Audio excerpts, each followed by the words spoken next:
우리가 이 세상에 살아가면서 알고 하는 것, 알고 먹고 알고 입고 또 알고 말하는 것하고 모르고 하는 것하고는 얼마나 많이 차이가 있는가 하는 것을 우리들이 경험을 해서 잘 압니다. 오늘 신앙에 대해서도 영생을 알고, 영생은 곧 예수 그리스도를 믿는 것입니다. 영생은 예수 그리스도를 구주로 믿는 것입니다.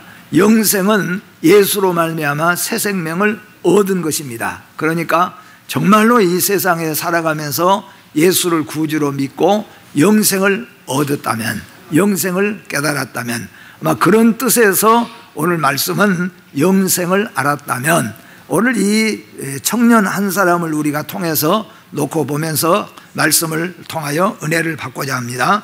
오늘 본문 말씀을 설명하면은 누가복음에서는 특별히 이 젊은이를 관원이라고 소개하고 있습니다.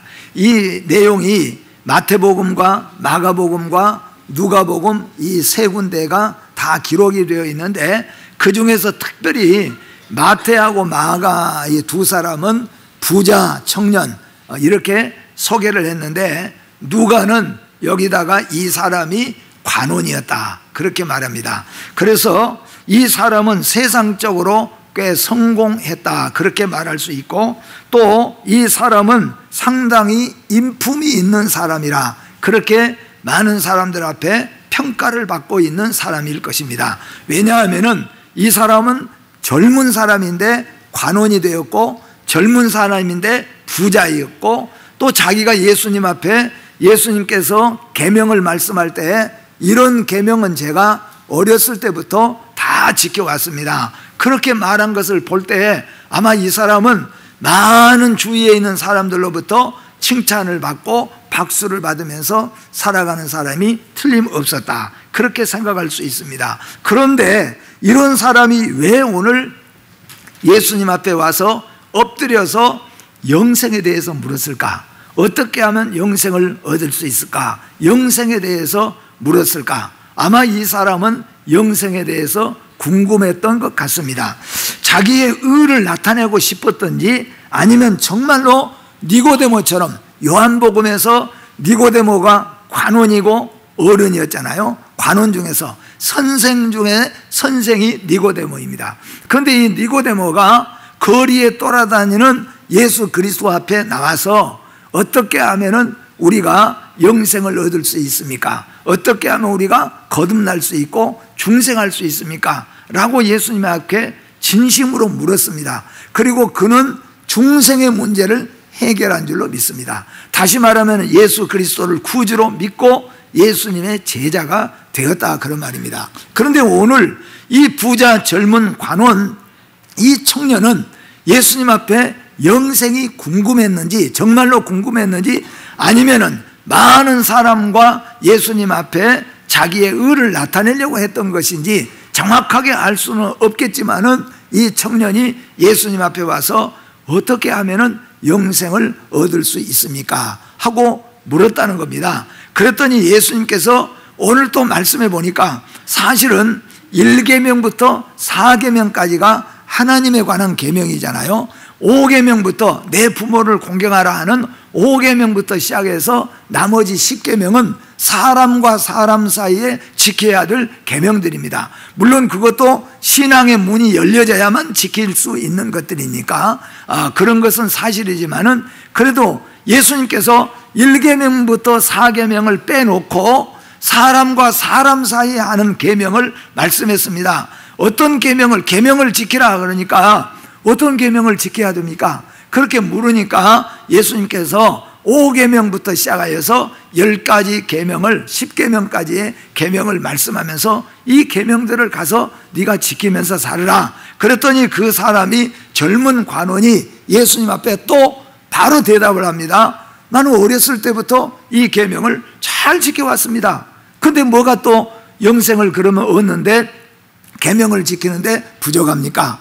그랬을 때 예수님께서는 그 계명의 깊은 정신과 의미를 설명해 주고 있습니다. 그런데 이 사람은 도둑질하지 말라 그랬다면은 나는 도둑질하지 않았습니다. 죽인 적이, 살인하지 말라, 나는 살인한 적이 없습니다. 그게 젊은이의 말하자면 율법 지키는 겁니다.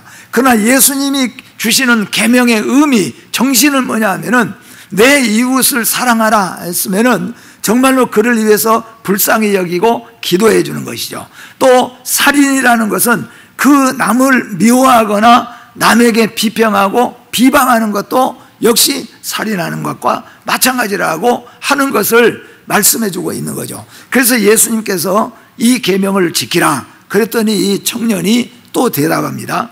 나는 어렸을 때부터 이 계명을 잘 지켜왔습니다.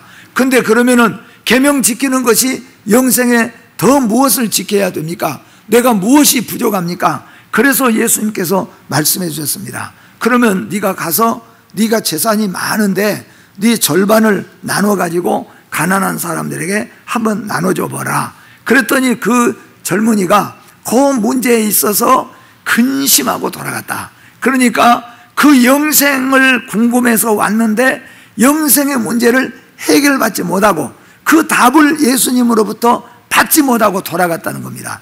우리는 누가복음 19장에서 삭개오를 볼 수가 있습니다. 삭개오는 정말로 잠을 잘 수 없고 밥을 맛있게 먹을 수 없을 정도로 고민과 갈등이 심했습니다. 그런데 예수님이 오셨습니다. 그래서 예수님을 봐서 내가 인생의 문제를 해결해야 되겠다. 내가 잠 못 자고 갈등을 느끼는 이 갈등 문제를 예수님을 만나서 내가 해결해야 되겠다. 그리고 예수님을 생명을 걸고 자존심을 다 버리고 예수님을 만났습니다. 예수님을 자기 집에 모시고 왔습니다.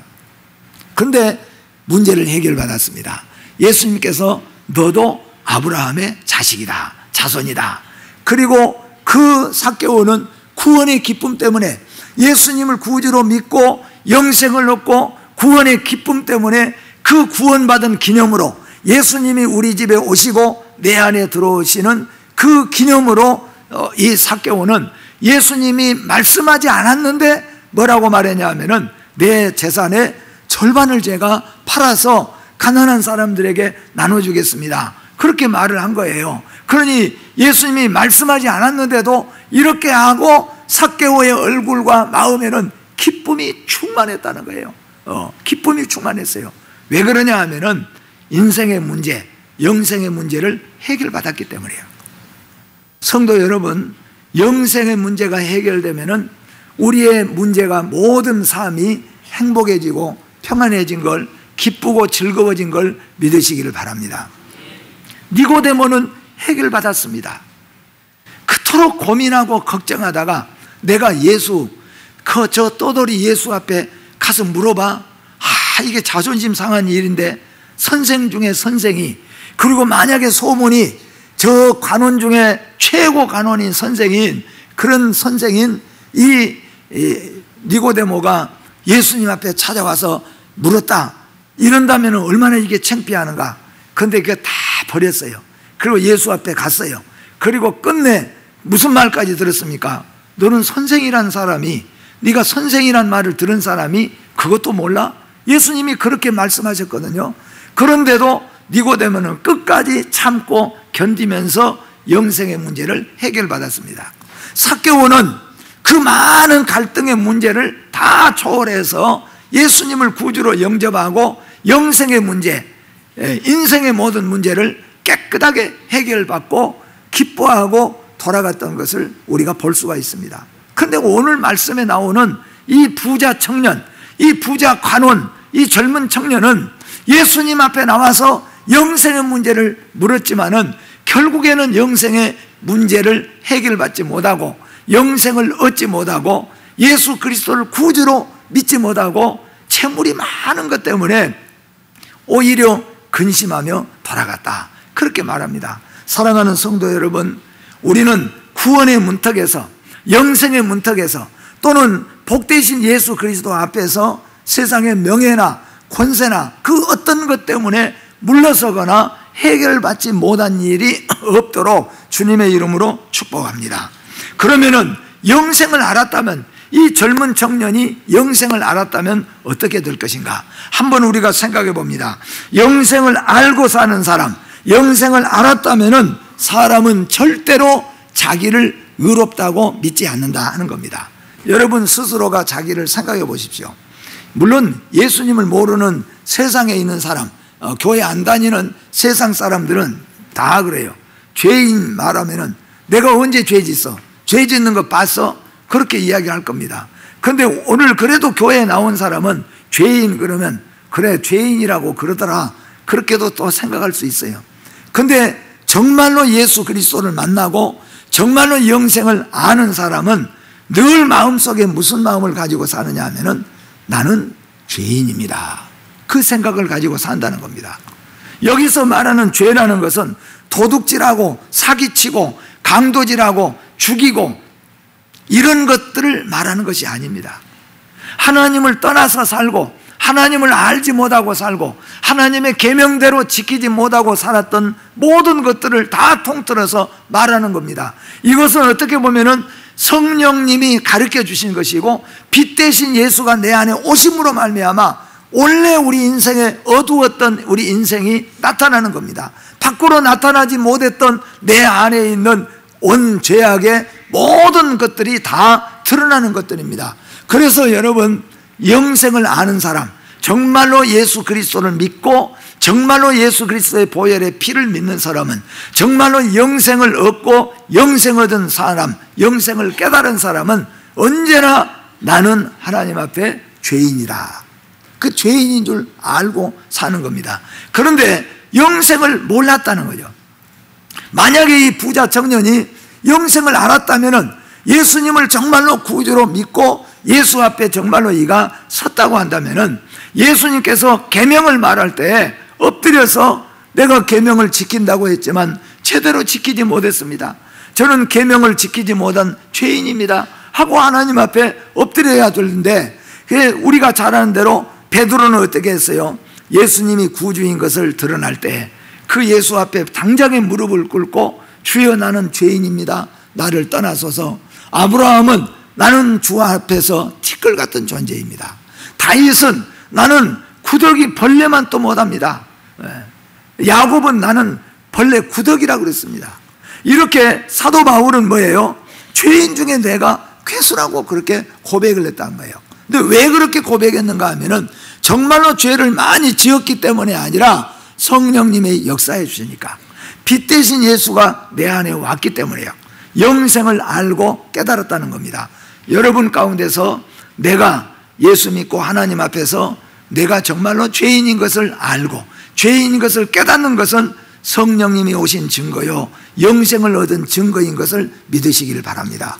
근데 아마 여러분이 교회 안에 앉아 있으면서도 내가 뭔 죄인이요, 내가 언제 뭔 죄를 많이 지었다고 나보고 죄인이라 그래, 만약에 그렇게 생각하고 있다고 한다면, 죄의식이 전혀 없다고 한다면 그건 영생을 알지 못하는 거죠.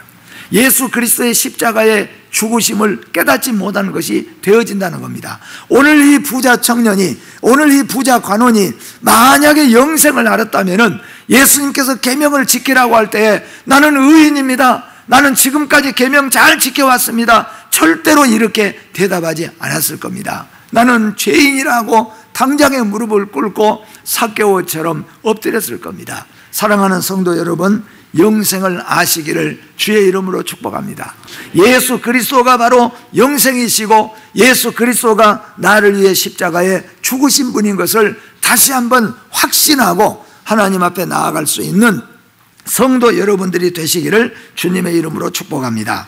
요한일서 1장 9절에 만일 우리가 우리 죄를 잡아가면 그는 미쁘시고 의로우사 우리 죄를 사하시며 우리를 모든 불의에서 깨끗하게 하실 것이요. 우리가 만약에 죄인이라고 고백하고 하나님 앞에 자백하면은 하나님은 그 죄를 씻어주시고 오히려 우리를 의인이라고 불러주신다는 겁니다. 그래서 우리는 하나님 앞에 죄인인데 하나님이 우리를 의인으로 불러주시는 거예요. 그 이유가 뭐냐면은 우리를 예수의 피로 씻었기 때문이죠. 영생을 얻었고 하나님의 자녀가 되었기 때문에, 예수 그리스도의 보혈로 씻었기 때문에 하나님은 우리를 의인이라고 불러주시는 거예요. 그런데 우리는 하나님 앞에 뭐예요? 우리는 하나님 앞에 죄인인 것을 깨달아야 된다, 그런 말이에요. 내가 바로 그 죄를 지은 자, 내가 바로 악한 죄인이요, 내가 바로 죄인 중에 괴수였습니다 하는 것은 우리가 알아야 된다, 그런 말씀입니다. 로마서 3장 10절에 기록된 바 의인은 없나니 하나도 없으며, 시편 51편 5절에는 내가 죄악 중에서 출생하였으며 어머니가 죄 중에서 나를 잉태하였나이다. 이게 뭐냐 하면은 우리는 원래 죄인으로 태어났다, 그런 뜻입니다. 로마서 5장 1절의 말씀에 가서는 그러므로 우리가 믿음으로 의롭다 하심을 받았으니 우리 주 예수 그리스도로 말미암아 하나님과 화평을 누리자. 우리는 하나님 앞에서 예수 그리스도를 통하여서 영생을 얻었고 하나님의 의의 백성이 되었다. 이것을 여러분 잊지 마시기를 바라는 마음입니다. 두 번째는 영생을 아는 사람, 정말로 예수 그리스도를 구주로 믿고 영생을 얻은 사람, 영생을 아는 사람은 뭐냐? 영생을 아는 사람은 다음과 같은 세 가지를 분명하게 믿는 사람입니다. 그러니까 여러분들이 오늘 이 말씀 들어보고 나는 이 세 가지를 정말로 믿고 있는가 한번 보세요. 내가 아무리 수십 년 교회를 다녔어도 이 세 가지에 대한 확신이 없다면 영생을 모르는 거예요. 영생에 대한 문제가 있는 겁니다. 그러나 영생을 분명히 알고 예수 그리스도를 구주로 정말로 믿는 믿음의 백성이라고 한다면 이 세 가지만큼은 확실하게 믿고 가야 된다 하는 거예요. 이 믿음이 오늘 여러분과 저에게 분명해지기를 주님의 이름으로 축복합니다. 그 첫 번째가 뭐냐? 예수 그리스도를 구주로 믿는 겁니다. 이게 주는 그리스도시요 살아계신 하나님의 아들이시니다 고백하는 것처럼 바로 그런 겁니다. 본문의 청년은 예수 앞에 나와서 예수님을 부를 때 이렇게 불렀습니다. 그러니까 이 청년은 아주 부자 관원이고 특별히 그러기 때문에 아마 바리새인일 겁니다. 그런데 이 청년이 예수님 앞에 나와서 예수님 앞에 젊은이 아니면은 형제요 이렇게 부를 수 있는데 뭐라고 불렀냐면은 선한 선생님이요 그렇게 불렀어요. 선한 선생님이요. 나쁘게 불렀습니까? 좋게 불렀습니까? 좋게 불러준 거예요 지금 이 청년은. 그런데 실제적으로 예수님 앞에는 선한 선생님이요 라고 부르지 않아요. 어떻게 불러야 됩니까? 바로 구주예요. 예수님이 바로 주라는 겁니다. 나를 위해서 죽으시고 나를 위해서 오신 만왕의 왕 되신 만주의 주가 되신 주님이에요 예수님은. 그래서 이 청년은 예수 그리스도를 선한 선생이라고 불렀는데 예수 그리스도는 선한 선생이기 이전에 영생의 구주인 걸 믿으시기를 바랍니다. 성도 여러분, 예수 믿고 문제를 해결하고 예수 믿고 병 고치고 예수 믿고 우리가 기도한 거 응답받는 거 다 좋습니다. 그런데 예수님은 거기에 멈춰서는 안 됩니다. 원래 그 이전에 예수님은 누구신가? 예수님은 치료하는 의사 이전에 우리에게 가르쳐주는 선생 이전에 우리의 영혼의 문제를 우리의 영생의 문제를 해결해 주시는 생명 그 자체인 걸 믿으시기를 바랍니다. 예수님은 우리의 주인 되십니다. 예수님은 우리의 영생이 되십니다. 예수님은 우리의 천국이 되십니다. 예수님은 우리의 모든 것을 주관하시는 바로 하나님의 아들 되신 분이에요. 그래서 예수님을 향하여 그렇게 말하는 겁니다. 마태복음 16장에서 예수님께서 가이사라 빌립보 지방에 갔습니다. 많은 사람들이 예수님을 막 찾아왔습니다. 따라다녔습니다. 그래서 예수님께서 제자들에게 말했잖아요. 가서 너희들이 가서 저렇게 많은 사람들이 나를 따라다니는데 왜 나를 따라다니는가? 나를 누구라고 믿고 있는가? 한번 알아봐 오너라. 그래서 제자들이 가서 사람들에게 물었습니다. 당신은 예수님이 저분이 누구라고 믿습니까? 그러니까 통계적으로 보니까 대개 네 가지가 나왔어요. 어떤 사람은 예수님을 뭐라고요? 누구라고? 엘리야라. 능력을 행하고 다니니까 엘리야가 아닐까요? 그렇게 대답했다는 거예요. 또 어떤 사람은 예수님이 그냥 거침없이 설교하고 말씀을 하니까 세례 요한이 아닌가, 죽은 세례 요한이 살아나는 것이 아닌가, 또 그렇게 또 믿는 사람이 있었다는 거예요. 그런가 하면은 어떤 사람들은 이 예수 그리스도를 에레미야라. 틈만 나면은 감람산에 가서 겟세마네에 가서 울면서 기도하니까 예수님은 아마 죽었던 에레미야 선지자가 아닌가. 그리고 나머지는 또 뭐냐면 누군가는 모르지만 아마 선지자인 것 같다. 그렇게 말했다는 거예요. 그래서 예수님이 제자들에게 다시 물었습니다. 그러면 너희는 나를 누구라고 믿느냐? 그때 베드로가 뭐라고 대답했습니까? 그렇지요. 마태복음 16장 16절에 말한 것처럼 주는 그리스도시요 살아계신 하나님의 아들이시니라 하는 겁니다. 이것이 바로 영생입니다. 이 고백이 없는 것은 예수님을 세례 요한이나 엘리야는 여러분 영생이 아닙니다. 세례 요한은 영생이 아닙니다. 이 세상에 어떤 사람도 영생이 아닙니다. 영생은 예수 그리스도입니다. 예수 그리스도가 생명이고 천국입니다. 그래서 예수 그리스도를 향하여서 세례 요한입니다, 엘리야입니다, 선한 선생님입니다, 아니면 선지자 중에 하나입니다, 이런 것들은 다 영생하고는 사실상은 무관한 것들이에요. 여러분, 예수를 구주로 믿으시기를 바랍니다. 예수를 영생의 주로 믿으시기를 주의 이름으로 축복합니다. 오늘 이 자리에 참여하신 성도 여러분, 내가 수십 년 다녔어도 예수님은 그냥 내 기도 응답이나 해주시고, 내가 사는 땅이 좀 비싸게 해주고, 내가 아플 때 좀 병 고쳐주고, 그런 정도로 우리가 맞췄다고 한다면 영생하고 무관할 수 있습니다. 이 세상은 교회 다니면서 병 고친 사람도 많고, 병 고치고 교회 떠난 사람도 많습니다. 기도해가지고 응답받았다고 한 사람들도 많습니다. 그리고 교회를 떠나가 버린 사람들도 많이 있습니다. 영생을 알았다면 그렇지 않죠.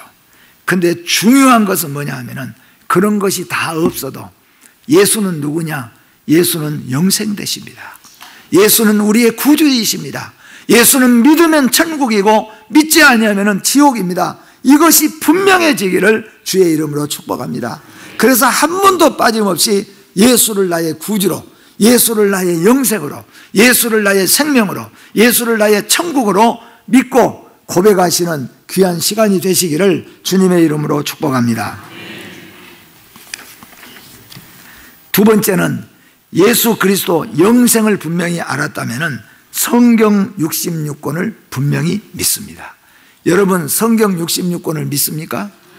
그게 뭐냐면은 영생입니다. 세상에 있는 사람들은 믿지 않습니다. 왜 그렇습니까? 그 안에 성령님이 안 계시기 때문에.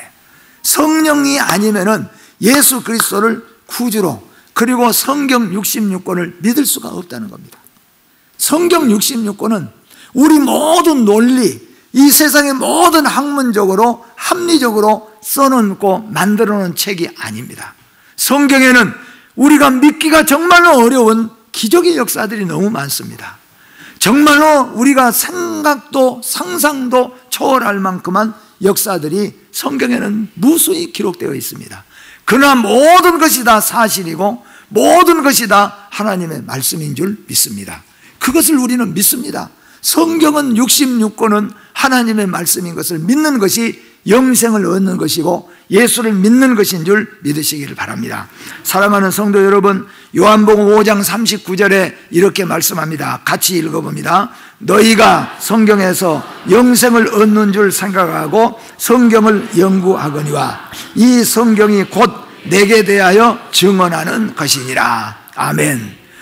예수 그리스도를 구주로 믿고 영생을 얻고 영생을 아는 사람은, 영생을 알았다면 반드시 그 사람은 성경이 하나님 말씀인 걸 믿는다, 그런 말입니다. 왜 믿습니까? 성령이 우리 안에 가르쳐 주시고 성령이 안에 우리 안에 믿음을 주시기 때문인 겁니다. 예수가 구주인 걸 믿기 때문인 겁니다. 성경은 하나님의 약속의 말씀입니다. 그대로 믿는 자체가 바로 영생입니다. 생명의 양식이므로 먹으면 살고 먹지 않으면 죽습니다. 영생은 하나님 말씀과 별개의 것이 아니라 하나님 말씀이 곧 영생인 거예요. 예수가 곧 영생인 것입니다. 예수 따로 있고 영생 따로 있는 게 아니라는 겁니다. 예수가 바로 영생이고 성경이 바로 영생인 것을 믿으시기를 주의 이름으로 축복합니다. 생명의 양식이기 때문에 먹으면 살고 먹지 않으면 죽는 것입니다. 성경은 살아계신 하나님의 살아계신 말씀인 것입니다. 세 번째는 영생을 알았다면, 만약에 예수 그리스도를 진정으로 믿는다고 한다면 세 번째로 천국 내세를 확신하고 믿는 겁니다. 여러분, 천국 내세를 믿습니까? 그게 바로 영생입니다. 그게 바로 영생을 얻었다는 겁니다. 그것이 바로 예수 그리스도를 믿는다는 겁니다. 만약에 그냥 그렇게 말하니까 천국이 있다고 그러더라. 그게 아니에요. 천국이 있는 것을 확실하게 믿고 그리고 천국에 대한 준비를 가는 거죠. 바로 그 준비가 믿음이에요. 바로 그게 영생이에요. 바로 그게 예수 그리스도를 믿는 것이라는 겁니다. 본문의 청년은 영생에 대해서 질문을 했지만 내세관이 분명하지 않았습니다. 만약에 이 청년이 내세관이 분명했다면, 천국이 있는 것을 분명하게 믿었다면 예수 그리스도를 떠날 수가 없어요. 아니면 내 생활, 내 전 재산을 다 드리라고 한다고 할지라도 이 청년은 드려야 될 거예요. 그런데 이 청년이 그 문턱에서, 영생의 문턱에서 영생의 해결을 받지 못하고 영생의 문턱에서 그만 돌아가 버리고 말았습니다. 그리고 어떻게 돌아갔습니까? 예수님이 그 뒷모습을 보니까 근심하며 갔다, 그렇게 말하고 있는 것을 볼 수가 있습니다. 그는 결국 내세의 길을 얻지 못하고 안타깝게도 떨어져 나가고 말았습니다. 그러나 우리가 잘 아는 대로 한편 강도는, 예수님의 양쪽에 묶여있던 강도 중에 한편 강도는 예수 그리스도를 마지막 죽으면서 예수 그리스도를 바로 알았습니다. 저분이 바로 구주이고 저분이 우리의 생명이고 저분이 우리의 영생이라는 것을 알게 되는 거예요. 저분이 바로 낙원이라는 것을 알게 됩니다. 그래서 그 한편 강도는 당신이 낙원에 이를 때 나도 함께 해 주시옵소서 그렇게 간청했고 예수님은 그 간청을 받아들였습니다.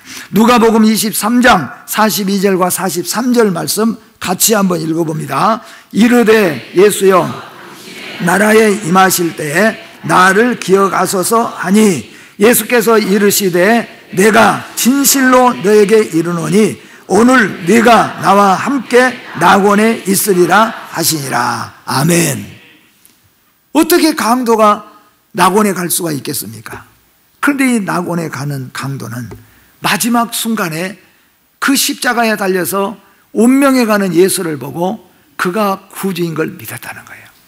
위대한 믿음인 줄 믿습니다. 예수님이 많은 능력을 행하고 다니고 예수님께서 많은 오병이어 칠병이어의 역사를 나타낼 때는 저분이 진짜 하나님인가 보다 그렇게 할 수 있어요, 쉽게. 그런데 지금은 예수님이 어떤 모습입니까? 나무 십자가에 달려가지고 피를 질질 흘리면서 끙끙대고 곧 죽음 숨이 끊어져 가고 온 심장에서는 피가 터져서 흐르고 머리서부터 피가 가시로 찔려서 피가 줄줄 흐르는데 그런 예수를 보고 구주로 믿어요? 사람의 생각은 절대 믿을 수가 없어요. 그런데 사람으로는 할 수 없으나 하나님으로는 다 하실 수 있느니라. 그 죽어가는 예수를 구주로 믿는 것은 위대한 믿음입니다. 여러분, 우리에게 오늘 병 고쳐주고 오늘 우리에게 기도에 응답을 해줘서 예수가 우리의 구주이십니까? 그분이 영생 되십니까? 아니에요. 내가 이대로 죽어가더라고 할지라도, 내 인생이 여기서 끝난다고 할지라도 예수는 영생 되신 분이에요. 예수는 구주가 되신 분이에요. 그것을 믿는 것이 참 믿음입니다. 오늘 이 부자 청년은 아쉽게도 영생의 문제를 가지고 예수님 앞에 찾아왔지만 그 물질, 생명에 아무런 영향이 없는, 그 모든 것을 주고도 생명을 살 수 없는 그 영생의 문턱에서 예수를 구주로 결국 보지 못했습니다. 왜 보지 못했냐면 물질이 그의 눈을 가렸기 때문이죠. 그런데 한편 강도는 마지막 죽어가는 예수, 아무것도 할 수 없는 나무 위에 달려있는 예수를 그는 구주로 보았다는 거예요. 이 믿음이 오늘 여러분과 제 믿음이 되어지기를 바랍니다. 오늘 이 예배에 참여하신 성도 여러분, 이 시간에 여러분 그냥 앉아만 있고 가지 마시고 예수 그리스도가 영생이요 구주인 것을 확실하게 믿고 확실하게 여러분 눈으로 보고 가시는 성도들 되시기를 주의 이름으로 축복합니다. 마지막으로 영생을 알았다면 재물을 앞세우지 않았을 것입니다. 영생을 만약에 이가 알았다면, 오늘 본문에서 청년이 영생의 귀중성을 알았다면, 영생은 돈을 주고도 살 수 없고 천하를 주고도 살 수 없는 것임을 알았다고 한다면 이 청년은 재물 때문에 근심하면서 돌아가지 않았을 것입니다. 그러나 이 청년은 재물 때문에 눈이 가려서 예수 그리스도를 영생으로 알지 못하고 결국에는 근심하며 돌아갔다는 겁니다. 청년은 물질 때문에 영생을 놓치고 말았습니다. 영생은 재물을 주고 살 수 없고 바꿀 수도 없습니다. 마태복음 13장 44절 말씀해 보면은 천국은 마치 밭에 감추인 보화와 같으니 사람이 이를 발견한 후 숨겨두고 기뻐하며 돌아가서 자기의 소유를 다 팔아서 그 밭을 샀느니라. 영생에 대해서 말씀합니다. 영생이 얼마나 귀하고 그 영생이 무엇인가를 알았다면, 영생을 알았다면은 어떤 일이냐면은 그 밭을 사기 위해서 자기 소유를 다 팔아서 그 밭을 사는 사람하고 똑같다는 겁니다. 영생, 예수 그리스도가 보배이요, 예수 그리스도가 천국이요, 예수 그리스도가 영원한 생명인 것을 알았다고 한다면은 예수 그리스도를 위해서 나의 모든 것도 다 버리는데 아낌없이 버릴 수밖에 없다는 거예요. 왜 그렇습니까? 예수가 가장 귀하고 예수가 가장 생명이기 때문에, 영생이기 때문에. 그런데 오늘 청년은 예수가 영생인 줄 몰랐어요. 그러니까 예수 앞에 나와가지고 진짜 보배 앞에, 영생 앞에서 결국 이 청년은 눈이 가려져서 결국 넘어지고 말았다는 겁니다. 저는 이 말씀을 준비하면서 이렇게 생각해 봤습니다. 세상에서 제일 부자, 세상에서 제일 부유한 사람이 누구일까?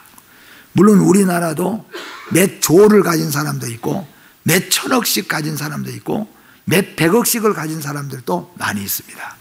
그런데 우리는 그 사람들이 절대 행복한 사람이 아니라는 걸 우리는 너무 잘 알고 있습니다. 그들 가정 안에, 내부 안에, 그들 부부, 그들 형제 간에 어떻게 살아가고 있다는 것도 우리는 너무 잘 알고 있습니다. 이 세상에 가장 부유한 사람은 저는 세 가지로 꼽았습니다. 첫째는 영생을 얻은 사람이에요. 이 가장 부유한 사람입니다. 영생 얻지 못하면은 이 세상 수천 년, 만약에 우리 인생이 그래도 한 1000년이나 살다 죽는다 그러면은 1000년 동안은 낙을 누릴 수 있으니까 영생 없어도 그렇게 할 수도 있을는지 몰라요. 그러나 잠깐이잖아요. 너무 잠깐이에요. 제가 해보니까 이게 진짜 젊을 때는 모르는데요, 나이가 들면서부터 세월이 더 빠른 것 같아요. 아마 다른 분도 다 그렇게 느낄 거예요. 벌써 그런 생각이 들어요. 여러분, 예수 안에서 영생을 얻은 사람이 가장 부유한 사람인 줄 믿으시기를 바랍니다. 두 번째 부유한 사람은 지금 현재 삶 속에서 만족감을 누리면서 사는 겁니다. 두 번째 부자가 뭐냐? 세상에서 만족감을 누리면서 살아요. 여러분 자신에게 물어보세요. 너는 지금 만족하냐? 왜 만족하지 못합니까? 왜 또 만족하다고 느낍니까? 예수 안에서 만족하시기를 바랍니다. 아무리 많이 가졌어도 만족 누리지 못하면 부유하지 못해요. 세 번째 부자, 세 번째 부유한 사람은 오늘 중요한 내용이에요. 예수님이 왜 이 청년에게 이렇게 말했을까? 한번 생각을 해봤습니다. 세 번째로 이 세상에서 가장 부자는 누구냐? 나누어주는 사람이에요. 나누어주는 사람. 1000억을 가졌어도 나누어주지 못하고 더 가지려고 그렇잖아요. 이게 가난한 사람들 뭐 한다고 하니까 그냥 막 서류 속이고 하고 해가지고 더 받으려고 부자들도 애를 써요. 그런데 나누어주는 것은 부유한 사람이에요. 여러분, 뭔가 나누어줄 수 있는 사람이 되시기를 주의 이름으로 축복합니다. 그래서 나누어주는 것은 부유한 사람이에요. 부자예요, 이게. 그래서 하나님 앞에 여러분들 부유하신 분들, 그리고 여러분 영생이 예수 그리스도인 줄 믿고 예수 그리스도를 구주로 믿고 남은 생애를 살아가시는 부유한 인생들 되시기를 주의 이름으로 축복합니다. 기도하겠습니다. 하나님 감사합니다. 오늘 이 부자, 관원, 젊은 친구, 세상의 모든 것들을 다 갖추었고 세상의 모든 사람들로부터 좋은 인품이라고, 또 이 부자 청년이 남들이 생각하지 못한 영생을 생각하게 되어져서 예수님 앞에 나왔지만은 재물 때문에 예수님을 구주로 믿지 못하고 영생의 문제를 해결받지 못하고 그만 돌아가고 말았습니다. 하나님, 우리도 어리석고 미련하게 병 고치는 것 때문에, 물질 때문에, 세상의 명예 권세 때문에 하나님에게서 떠나지 않도록 도와주시옵소서. 예수 그리스도가 영생이요, 예수 그리스도가 생명이요, 예수 그리스도가 천국인 것을 확실하게 믿고 예수 안에서 살게 하여 주시옵고, 예수 안에서 부요한 자로 살게 하여 주시옵소서. 예수님의 이름으로 기도하옵나이다. 아멘.